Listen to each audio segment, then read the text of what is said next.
আজকে দেখা যাবে বিভিন্ন সমাজ মাধ্যমে মিডিয়াগুলোতে আজকে এই ফলাফল কি হতে পারে নির্বাচনের তার একটা সেসব আভাস নিয়ে দেওয়া হয়েছে। নানান রকম টাল বাহানা, নাড়াচাড়া, টানা হেঁচড়া, হ্যাঁচড়া হেঁচড়ি আলোচনার নামে এটা আমার মনে হয় এটাও অ্যান্টি ডেমোক্রেসি, গণতন্ত্র বিরোধী ব্যাপার স্যাপার।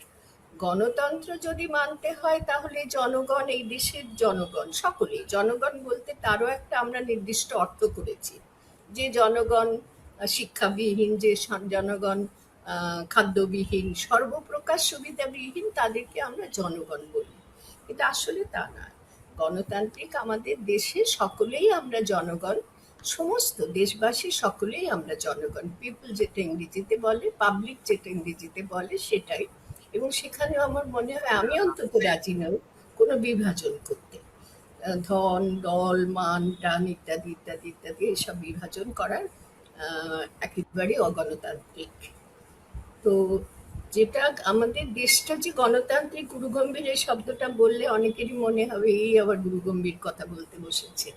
তা নয়, গণতান্ত্রিক কথাটা আমাদের কাছে অত্যন্ত সম্মানের, অত্যন্ত সম্মানের। এবং আমরা এখনো যে গণতন্ত্র আমাদের দেশটাকে বলতে পারছি গণতন্ত্র, এটাও আমাদের কাছে অত্যন্ত সম্মানের।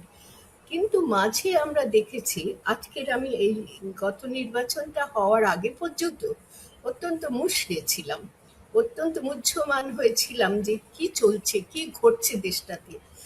নির্বাচন কি সত্যি নির্বাচন হবে? গণতন্ত্র কি সত্যি আছে, এখনো সজীব রয়েছে? এই প্রশ্নে একেবারে আকুল বিকুল হয়ে থাকতাম, বলতে পারো মনের মধ্যে আকুলি বিকুলি চলছিল। একটা সুসংবাদ আজকে আমার মনে হচ্ছে বলতে বসে, যে এবারের নির্বাচন যা দেখলাম, দেখা যাক গেল, সেই নির্বাচন একটু আমাদের কাছে মনে মনে প্রত্যাশা, যে একটা কিছু ওলট পালট সেই প্রত্যাশাটা খানিকটা প্রত্যাশার জায়গায় কিছুটা আশার আলো জ্বালিয়ে, যেভাবে মানুষ সাড়া দিয়েছে, মানুষ বলতে ওই গণতন্ত্রের প্রধান যারা, তাদের কথাই বলছি, দেশবাসী, রাজ্যবাসী, যেভাবে তারা ভোটের নির্বাচনে সাড়া দিয়েছেন এবং নির্বাচনে লাইনে দাঁড়িয়ে নির্বাচন ব্যাপারটাকে সম্ভব করেছেন, সেটা আমি নিজে প্রত্যক্ষ করলাম, দেখলামও, খুব ভালো লেগেছে। যে হারে নির্বাচন ভোট পড়েছে, সেই হারটা অপ্রত্যাশিত। ভাবা হচ্ছে এতদিন হয়নি, তার একটা রূঢ় কারণ বলছি, বাস্তব কারণ বলছি, সন্ত্রাস। শাসক দলের পক্ষ থেকে স্বতঃস্ফূর্তভাবে ভোট দেওয়ার প্রক্রিয়াটাকে স্তব্ধ করে দেওয়া হয়েছিল। ফলে বহু মানুষই স্বতঃস্ফূর্ত আনন্দ নিয়ে নিজের একটা ভোটাধিকার, মানে একটা সুন্দর তাদের মধ্যে মনোভাব হয় যে আমার একটা ভোটেরও মূল্য আছে, সেইটা নষ্ট করে দেওয়া হয়েছিল গত বহু বছর ধরে। তার মধ্যে 15 বছরটা খুব বেশি গুরুত্বপূর্ণ। আমরা লক্ষ্য করে দেখেছি দলীয় প্রতাপ এত বেশি থাকে যে মানুষ আর আমাদের দেশের গণতন্ত্রকে পরিপুষ্ট করে যে মানুষরা, সেই মানুষরা নিজেদের সেই আইডেন্টিফিকেশন, পরিচিতিটা ভুলে গিয়েছিলেন। আমার মনে হলো এবারে নির্বাচনে তারা যে কোনো কারণেই হোক, পার্টি টাটিরাই করেছে, সেগুলো দল টলরাই করেছে, কিন্তু যে কোনো কারণেই হোক, সেই পরিস্থিতিটা তো হয়েছে যে মানুষ স্বতঃস্ফূর্তভাবে নির্বাচনে নিজের অংশগ্রহণটাকে উপলব্ধি করার জন্য, গুরুত্বটাকে, তারা লাইনে দাঁড়িয়েছেন। অধিক সংখ্যক, অন্যান্য বছরের তুলনায় অনেক বেশি সংখ্যায় ভোট দিতে মানুষ এখানে নেমেছে। একটা কথা আছে বিনাতন্দি, বলা হচ্ছে যে এই যে বেশি ভোট দিয়েছে না, এটা মানুষ কিছুটা ভয় পেবে, এই যে নাগরিকত্ব চলে যাবে, নাম চলে যাবে, অন্তত আমি রেজিস্টার করে রাখি, আমি ভোটটা দিয়েছি। এই যে এসআইআর ফলে একটা ভয়, সেই ভয়ের কারণেও মানুষ বুথের দিকে গেছে বলে অনেকে বলছে আর কি, এরকম আমাদের কাছেও এসেছে। শুধু ভয় নয়, ভয়ের জিনিসটা খুব খারাপ। ভয় পেলে হয়তো যেতই না। ভাবতো যে যদি আমরা ভোট দিতে যাই তাহলে চিহ্নিত হয়ে থাকবো, এবং হয়তো শাসক দল, রাজ্যের শাসক দল, তারা বা কেন্দ্রেরও হতে পারে, তারা আমাদেরকে হয়তো আলাদাভাবে চিহ্নিত করে রেখে এত উৎসাহ দ্বারাও দেখাচ্ছে, এরকমও করতে পারে। অতএব ভয় নানান দিক থেকে আসতে পারে, শুধুমাত্র ভয়ে নয়। আমার মনে হয় কিছুটা ভয় মুক্তি নিজেদের স্বার্থেই, রাজ্যের শাসক দল আর কেন্দ্রীয় শাসক দল, এই দুই দল মিলিয়ে, রাজ্যের শাসক দলের মোটেও এটাতে কোনো আকাঙ্ক্ষা ছিল বলে মনে হয় না ভয়মুক্ত পরিবেশ রাখার, কিন্তু কেন্দ্রের শাসক দল বাংলা দখল করার লক্ষ্যে একটা ভয়মুক্ত পরিবেশ তৈরি করতে সক্ষম হচ্ছে স্বার্থের কারণে। কিন্তু পরিবেশটা তৈরি যে হয়েছিল এটা সত্য কথা। কিছু কিছু জায়গায় এরকম গোলমাল হলেও খুব খুব কম সংখ্যক মানুষ কিন্তু বেরিয়েছে। এই নির্ভয় হওয়ার এই যে যে যে, বাস্তবটা আমরা দেখতে পেলাম চিত্র, সেটা কিন্তু গণতন্ত্রের পক্ষে শুভ এবারের নির্বাচন আমার মনে হয়েছে।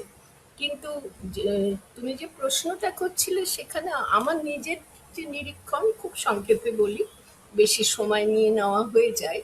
আমার নিজের নিরীক্ষণ মনে হয় যে গণতন্ত্র তো চিতায় তুলে দেওয়া হয়ে গিয়েছিল। আর গণতন্ত্রে একমাত্র জনগণের বিপুল ক্ষমতা। তারা যে কাকে ক্ষমতায় বসাবে আর কাকে বসাবে না তারাই পারে, এটাই গণতন্ত্রের ভাবনা। আমি দেখছিলাম, আমি পার্টিলেস গণতন্ত্রের কথাও, দলবিহীন নির্দল গণতন্ত্রের কথাও শুনেছি। আমি বহুদিন ধরে সে কথা ভাবি। গণতন্ত্রের সর্বনাশ ঘটিয়েছে এই দলবাজি, দলীয়তা, দলতন্ত্র এবং শেষমেশ যেটা আমরা এই রাজ্যে দেখলাম কিছুদিন, গত 5 বছর ধরে তো বটেই, তারও আগে থেকে, যে দুটো দলের প্রতাপ। গণতন্ত্রের হালটা এত খারাপ যে শুধু দেখা যাচ্ছে একটা রাজ্যের শাসক দল আর কেন্দ্রের শাসক দল দুয়ের মধ্যে তন্ত্র চলছে, দলতন্ত্র চলছে। এর দলতন্ত্র, ওর দলতন্ত্র এবং শাসক দলতন্ত্র, এটা আমরা লক্ষ্য করছিলাম। আমি ব্যক্তিগতভাবে খুবই মুষড়ে ছিলাম যে কি চলছে। ডেমোক্রেসি, গণতন্ত্র, এই গণতন্ত্র নিয়ে আমরা খুব সম্মানিত বোধ করব। আমাদের মনে হবে যে আমরা এই গণতন্ত্র বাঁচিয়ে রেখেছি, লজ্জার, বিপুল লজ্জার। সেইটা দেখা গেল যে অনেকটা ঘা খেয়েছে ওদের স্বার্থের কারণেই। যারা এখানে জয় পেতে চাইছে বাংলায়, তাদের স্বার্থের কারণেই ঘা খেয়েছে। এবং মানুষ অনেকটাই, দেশের মানুষ অনেকটাই বোধহয় গণতন্ত্রের, যতদূর আমি বুঝি, গণতন্ত্রের পক্ষে সাড়া দিয়েছেন বলে আমার মনে হচ্ছে। বাস্তবে ভেতরে মনে মনে কি ছিল বলতে পারবো না, কিন্তু বাস্তবে যেভাবে নির্বাচনে অংশগ্রহণ করেছে তাতে মনে হয়েছে গণতন্ত্র আবার যেন সজীব হয়ে উঠেছে এবারে নির্বাচনে। আমার তাই হালটা দেখে আমার তাই মনে হয়েছে। এখন যেটা দুঃখের সেটা হচ্ছে দুটো শাসক দল, তারাই সমস্ত কিছু ছড়ি ঘোরাবে, সবকিছু মানুষজন তাদের হয় এদের দেবে। আমরা এখন কি ভাবছি, নির্বাচনের পরে ভাবনা কিসে কেন্দ্রীভূত হয়েছে বলো? কোন শাসক দল থাকবে? দুটো শাসক দলের বাইরে আর কারোর কথা উঠছে না। এটাই গণতন্ত্রের সর্বনাশ। গণতন্ত্রে শাসক দল থাকবে, বিরোধী দল থাকবে, এবং বারবার আমি কথা বলি, দলে কেন শুধু দলাদলি হবে, কেন শুধু আক্রমণ প্রতি আক্রমণ হবে, আমরাই জিতবো ইত্যাদি কেন হবে, এটা আমি এখনো পর্যন্ত বুঝতে পারি না। বড় তো সবাই তো অ্যাডাল্ট, আমি একটা হাসির কথা বলি এত সিরিয়াস কথার মধ্যে। এই যখন বিভিন্ন দলের নেতা নেত্রীরা, বিশেষ করে শাসক দলের নেতা নেত্রীরা কেন্দ্রের এবং রাজ্যে ঝগড়া করে, লড়ালড়ি করে, জয় জয় করবে বলে, গদি দখল করবে বলে যখন তারা নানা রকম প্রক্রিয়া করে তখন, এবং অকথা কুকথা লাগাতার বলে যায়, আর ঝগড়া, এই মুখ্যমন্ত্রী প্রধানমন্ত্রীর বিরুদ্ধে বলছেন, স্বরাষ্ট্রমন্ত্রীর বিরুদ্ধে বলছেন, প্রধানমন্ত্রী আবার মজা করে তার উত্তর দিচ্ছেন হেনা তেনা, এবং নানান রকম পন্থা পলিসি অবলম্বন করছেন।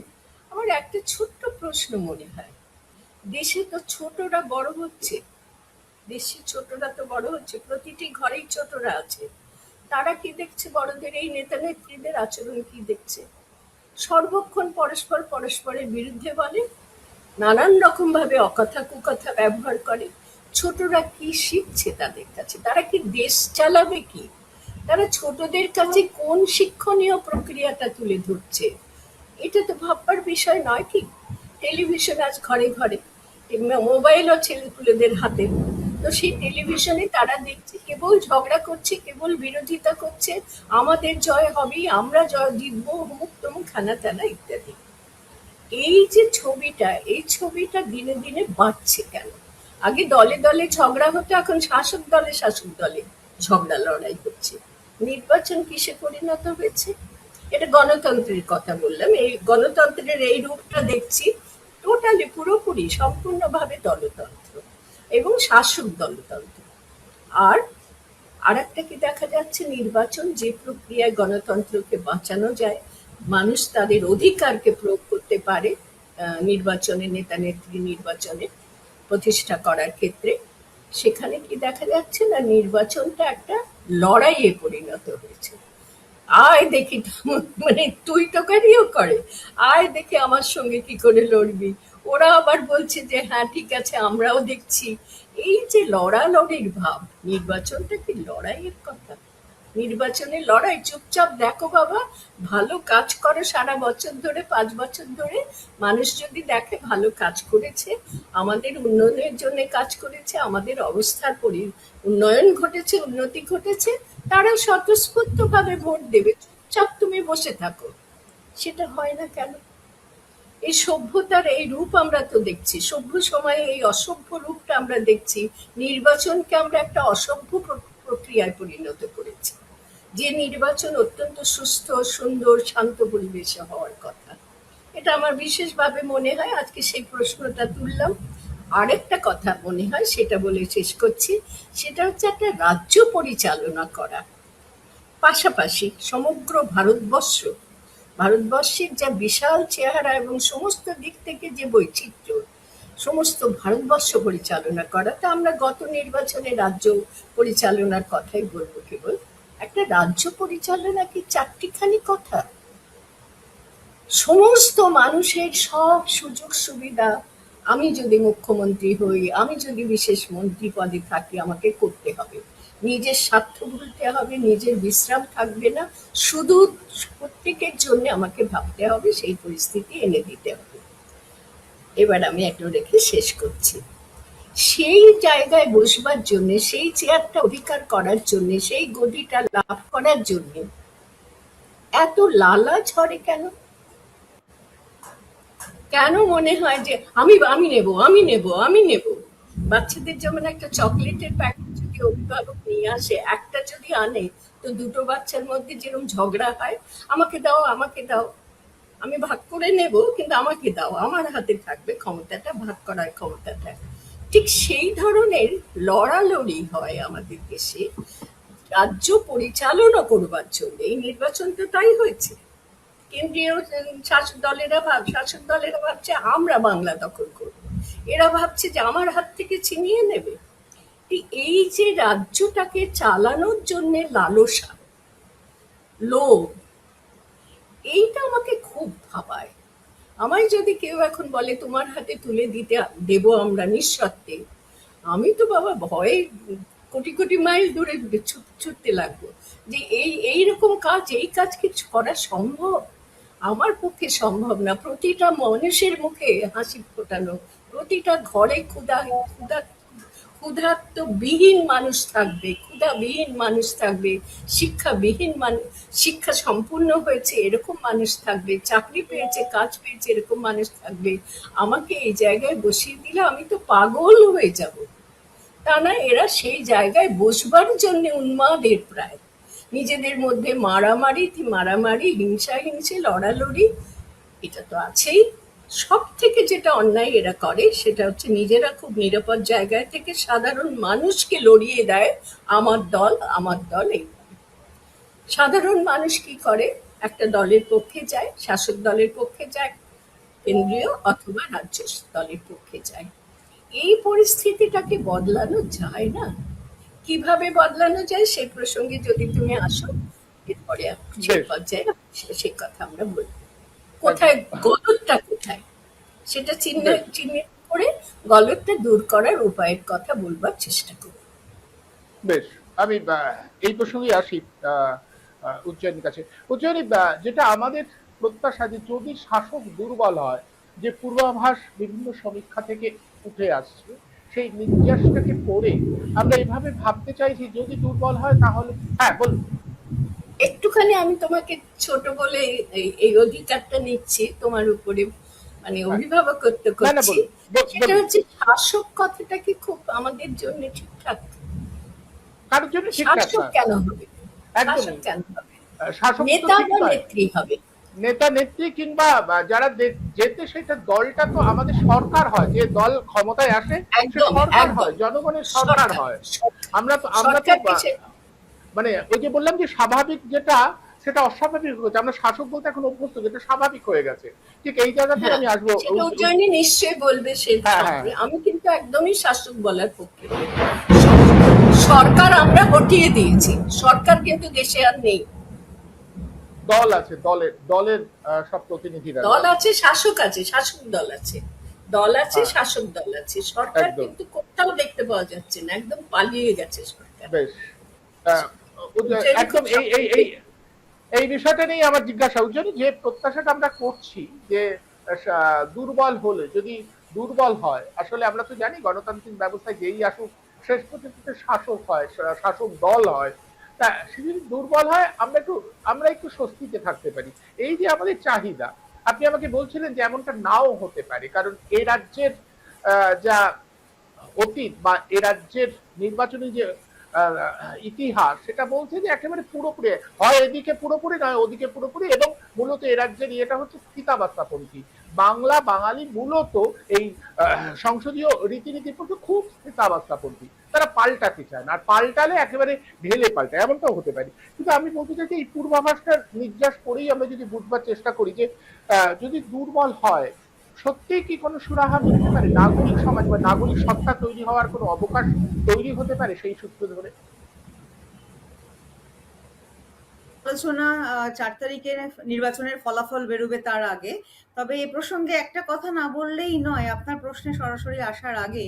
নিশ্চয়ই এবারের নির্বাচন শান্তিপূর্ণ হয়েছে, রক্তপাত কম হয়েছে, রক্তপাতহীন নির্বাচন। তবে এই নির্বাচন খুব গণতান্ত্রিক নির্বাচন হলো বলে আমি মনে করতে পারছি না। কারণ যে নির্বাচনে ঠিক নির্বাচনের আগে ৩৪ লাখ কতগুলো মানুষ, মানুষকে, হ্যাঁ। ৩৪ লাখ মানুষকে এবং ২৭ লাখের মতন মানুষ ট্রাইব্যুনালে অ্যাপ্লাই করে দাঁড়িয়ে রয়েছে তাদের নিজেদের কোনো দোষ ছাড়াই, লজিক্যাল ডিসক্রিপেন্সির নাম দিয়ে। এইটা আমরা আগে ছোটবেলায় দেখতাম ভোটার তালিকাতে ভুতুরে ভোটার ঢোকানো, রিগিং করার একটা ব্যাপার ছিল। এখন এই পুরো মাত্রাটাকে একটা অন্য ধরনের সফিস্টিকেশনের লেভেলেই বোধহয় নিয়ে যাওয়া হয়েছে। যে ভোটার মানে যারা নির্বাচিত হতে চাইছেন, যারা প্রতিদ্বন্দ্বিতা করবেন, সেই রকম দলগুলো, শাসক দল বা যেই দল, তারা নিজেদের তারা ভোটার তৈরি করবে। নিজেরাও ভোটার ঠিক করছেন। এটা খুব চমৎকার গণতন্ত্রের নিদর্শন নয়? এটা বোধহয় স্বাধীনতার পরে পশ্চিমবঙ্গের সবচেয়ে লজ্জাজনক নির্বাচন, যে নির্বাচনে ভোটারদের নির্বাচনে অংশগ্রহণ করার ক্ষেত্রে একদম বিশাল বড় সেই প্রসঙ্গটা আমরা বারবার আলোচনা করেছি, এবং মীরাতুঞ্জিও সেই প্রসঙ্গে বারবার বলেছেন। হ্যাঁ, এবং সেই ক্ষেত্রে মানুষ, আমাদের যা পর্যবেক্ষণ, সাধারণত পশ্চিমবঙ্গের মানুষ বড় পার্সেন্টেজেই ভোটদান করেন। আপনি যদি প্রিভিয়াস নির্বাচনগুলো দেখেন, ৮০% নিচে ভোটদান আগেও ছিল না।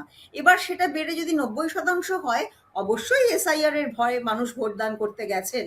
এবং সেটা একটা প্রাইমারি কারণ ছিল, যেখানে মানুষ মনে করেছেন যে এইবারে গিয়ে যদি আমি ভোট না দিতে পারি, যে ৩৪ লক্ষ এবং ২৭ লক্ষ মানুষ আজকে ট্রাইব্যুনাল কোথায় তার দরজায় দাঁড়িয়ে আছেন, তাদেরকেও পরের দিন দাঁড়াতে হতে পারে। আমি বহু মানুষকে জানি যারা ভোটার স্লিপ জেরক্স করে রেখেছেন, যেটা সম্পূর্ণ একদম। অর্থহীন একটা কাজ।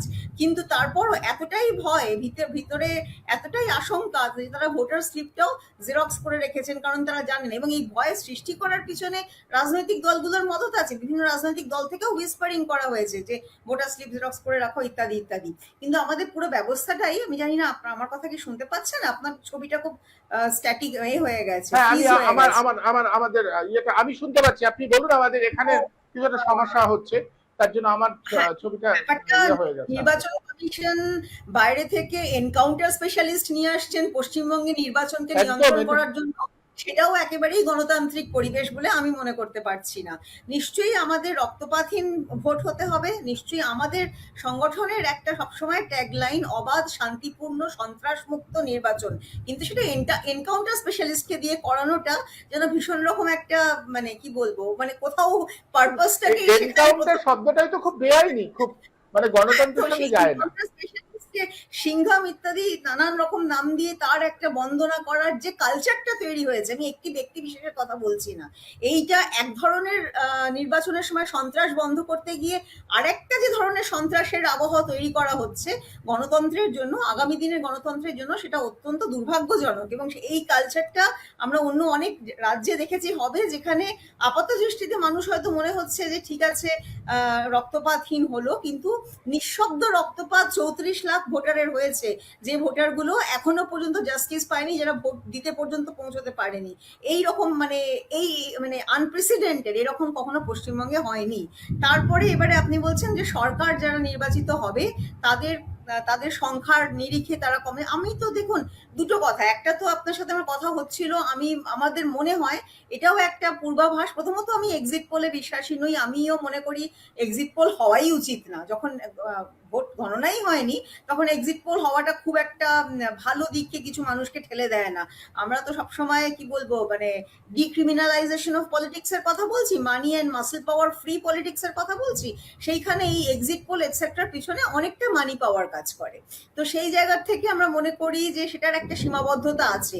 এবং আমরা অতীতেও দেখেছি যে আপনিও যেটা বলছিলেন যে সবসময় এক্সিট পোল যে সঠিক হয় তা না, সবসময় বেঠিক যে হয় সেটাও না, অনেক সময় মিলেও যায়। কিন্তু সে যাই হোক, এই এক্সিট পোল ইত্যাদির পরে যেটা এবং এই যে এই সমীক্ষার পিছনে ব্যবসায়িক বুদ্ধি কিভাবে কাজ করে, আমি আপনাকে ছোট্ট একটা উদাহরণ দিই। আমাদের এখানকার একটা চ্যানেল আছে TV18 বাংলা, TV18 বাংলা, এবং একই সাথে ওই TV18 ইন্ডিয়া আছে, দুটো চ্যানেল। দুটো চ্যানেলেরই মালিক হচ্ছে মুকেশ আম্বানি। এখানে বাংলাটা দেখাচ্ছে যে তৃণমূল অনেকটা এগিয়ে আছে, আর ওই চ্যানেল একই সমীক্ষা হিন্দিতে দেখাচ্ছে যে বিজেপি এ রাজ্যে এগিয়ে হচ্ছে। এটা হচ্ছে মানে আপনি আমরা ন্যাশনাল গদি মিডিয়াতে আমরা টাইমস নাও আর মিরর নাওতে দেখতাম। টাইমস নাও একটা পার্টিকুলার সেট অফ অডিয়েন্সকে ক্যাটার করে, মিরর নাও তার অপোজিটে যারা বিশ্বাস করেন অন্যরকম তাদের ক্যাটার করে। তো এটা সবটাই একটা বাণিজ্যিক অঙ্ক। আমরা আজকে যখন ভোটের ফলাফলের কথা বলছি, আমরা শেয়ার বাজারের কথা বলছি, শেয়ার বাজার কতটা পড়লো, শেয়ার বাজার কতটা চললো এর কথা বলছি। সবটাই তো শুধুমাত্র মানুষের যাই হোক এরকম হয়ে গেছে, গণতান্ত্রিক অধিকার প্রয়োগ করলো আর তার ফলেই সব, এর পিছনে একটা বিশাল অর্থনীতি আছে, সেটা তো অন্য কথা। এখন প্রশ্নটা হচ্ছে যে যদি দুটো প্রধান দল যারা এখানে একে অপরের সাথে প্রতিদ্বন্দ্বিতা করছেন, এবং অন্যান্য দলকে তো সেই জায়গাতে ভাবতে কোনো এক্সিট পোলই দেখাচ্ছে না যে অন্য দল বিজেপি এবং তৃণমূল ছাড়া অন্য কোনো দল সরকার গঠনের দিকে যেতে পারে, এরকম কোনো এক্সিট পোল দেখায়নি। তো এই দুটো দল যদি কাছাকাছি সংখ্যা পায়, আপনি ভাবছেন যে সরকারের মধ্যে একটা ব্যালেন্স তৈরি হবে। আমার আশঙ্কাটা অন্য জায়গাতে, এইভাবে সরকার তো হবেই না। এই যে আসনগুলো এক্সিট পোল দেখাচ্ছে, এরপরে যেটা হবে তার নাম হর্স ট্রেডিং, ঘোড়া কেনা বেচা।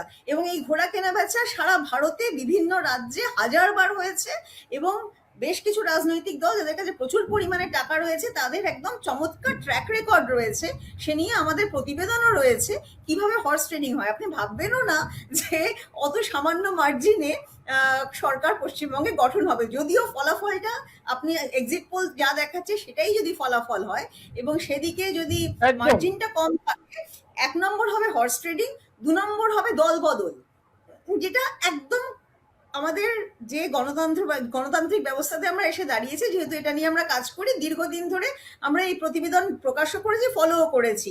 যে দল ক্ষমতায় যাবে অন্য দল থেকে, এখানে আর আদর্শ গুণাগুণের ব্যাপার না, যে দল ক্ষমতায় যাবে অন্য দল থেকে সেই দলের লোক যাবে এবং যাওয়ার জন্য প্রায় বসে আছে। কে যাবে ক্ষমতা ইত্যাদি ইত্যাদি সে তো আমরা বলতে পারবো না, কিন্তু এইটাই ট্রেন্ড, এটা সারা ভারত। এবং যাবে, আমরা দেখেছি রিসর্ট পলিটিক্স, পুরো এমএলএ এমপিদের নিয়ে গিয়ে রিসর্টে বন্দি করে রাখতে হয় শপথ হওয়ার আগে পর্যন্ত।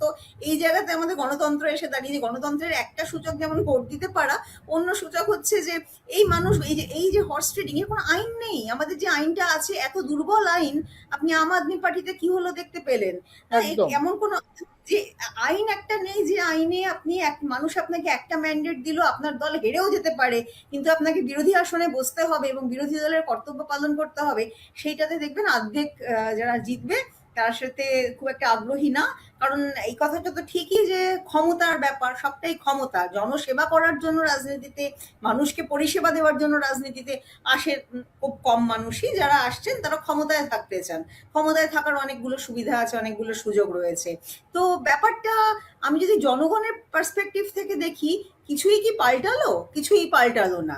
মানে রাজা আসবে, রাজা যাবে, যে লঙ্কায় যাবে সে রাবণ হবে, বা এরকম আরো অনেক প্রবাদ কিছু বলা যায়। মাঝখান থেকে আমার ঘরের সামনে রাস্তা, আমার পানীয় জল, আমার স্কুলে শিক্ষক, আমার বিদ্যুৎ, আমার গ্যাসের দাম, আমার পেট্রোলের দাম, এগুলো নিয়ে না কোথাও নির্বাচনের আগে আলোচনা হয়েছে, না নির্বাচনের পরে আলোচনা হবে। এবং এই প্রসঙ্গে যেটা আমাদের খুবই আশঙ্কার জায়গা, যে মানুষগুলো আজকে ট্রাইব্যুনালের দরজায় অপেক্ষা করে আছেন, এখনই হয়েছে, তাদের নিয়ে আর কাউকে কোনো কথা বলতে শোনেন না। যারা প্রতিদ্বন্দ্বিতা করছে রাজনৈতিক দল, কোনো এখন দলকেই আর শুধু এদেরকে নিয়ে কথা বলতে শোনেন না। ক্ষমতার এবং চেয়ার যেমনি নিয়ে ব্যস্ত সবাই।